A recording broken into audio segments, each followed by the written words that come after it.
कहानी शुरू होती है एक हरे भरे जंगल में। वहाँ एक खूबसूरत बकरी रहती थी जिसका नाम था प्यारी। प्यारी बकरी बहुत दयालु और समझदार थी।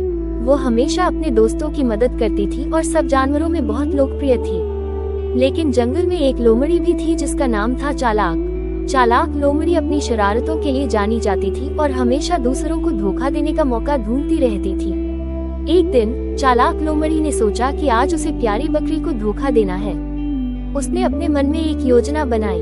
वो प्यारी बकरी के पास गई और कहा, नमस्ते प्यारी बकरी, क्या तुम जानती हो कि जंगल में एक बहुत बड़ा और मीठा फल है जिसे कोई भी नहीं जानता?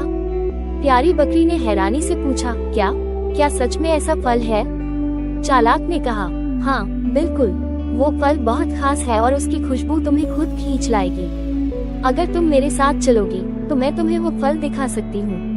प्यारी बकरी ने सोचा, ये तो बहुत अच्छा है, मुझे उस फल का स्वाद लेना चाहिए। वो चालाक के पीछे चल पड़ी। लेकिन प्यारी बकरी बहुत समझदार थी। चलते चलते उसने सोचा, अगर यह फल सच में इतना मीठा है तो और जानवर क्यों नहीं आ रहे हैं? जब वे एक सुनसान जगह पर पहुँचे, चालाक ने कहा, यहाँ थोड़ा और चलो, फल अभी सामने है। लेकिन प्यारी बकरी को अब शक हो गया।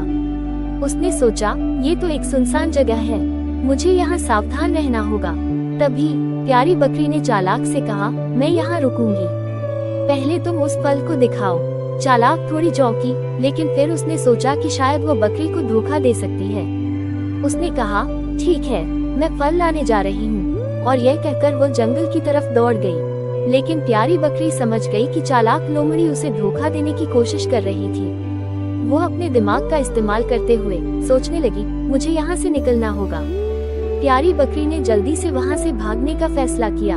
उसने सोचा, अगर मैं तेज दौड़ूंगी तो शायद चालाक मुझे पकड़ नहीं पाएगी, और वो तेजी से दौड़ने लगी। जब चालाक वापस आई तो उसने देखा कि प्यारी बकरी वहाँ नहीं थी। वो बहुत गुस्से में आई और सोचा, ये बकरी तो बहुत चालाक निकली। प्यारी बकरी अपने दोस्तों के पास लौट आई और सबको चालाक लोमड़ी की योजना के बारे में बताया।